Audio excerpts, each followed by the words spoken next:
రోజా మీడియాతో మాట్లాడుతూ మేము ఉన్నప్పుడే మెడికల్ కాలేజీలు కట్టాం కానీ ఈ గవర్నమెంట్ వచ్చిన తర్వాత ఏమీ లేదు గర్వ అది ఇదని మాట్లాడుతున్నారు. దాని మీద మీరేమంటారు? అవునమ్మా, మెడికల్ కాలేజ్ గురించి మాట్లాడాలంటే మీరే చెప్పాలి. నేను ఓపెన్ ఛాలెంజ్ చేస్తున్నాను సాధారణ మహిళగా. మీరు మెడికల్ కాలేజీలు ఎప్పుడు జగన్ అన్న ఏమన్నాడు? మొత్తం 17 మెడికల్ కాలేజీలు కట్టిస్తారన్నాడు. 17 మెడికల్ కాలేజీలో ఎన్ని మెడికల్ కాలేజీలు కట్టించాడు? కట్టించిన వాటి దగ్గరికి పోయి నువ్వు మీ జగన్ అన్న ఎవరైనా వాళ్ళంతా వెళ్ళి అది లైవ్ వీడియో గానీ ఏదైనా ఇవ్వండి. ఇచ్చిన తర్వాత ఖచ్చితంగా అది మీరు కట్టారు అని జనాలు నమ్ముతారు. అంతేగాని మీరు ఏదో ఫోటోలు చూపించేసి ఎడిట్లు వేసేసి వీడియోలు రిలీజ్ చేస్తే అవి ఖచ్చితంగా మీరు మెడికల్ కాలేజీలు కట్టినట్టు కాదు.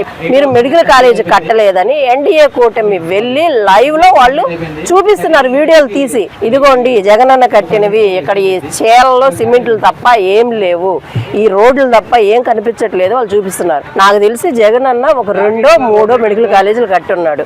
మీ 5 ఏళ్ల పాలనలో అంత స్పీడ్ గా రుషికొండ ఎలా కట్టగలిగాను?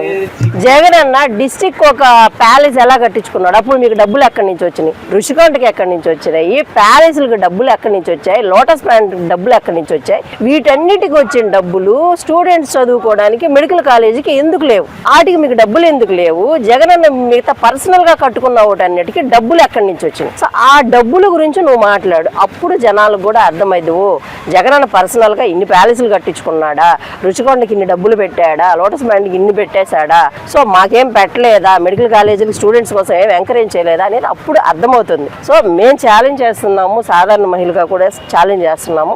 మీరు కట్టిన మెడికల్ కాలేజీకి వెళ్ళండి, ప్రూఫ్ చూపెట్టండి, వీఆర్ యాక్సెప్టెడ్.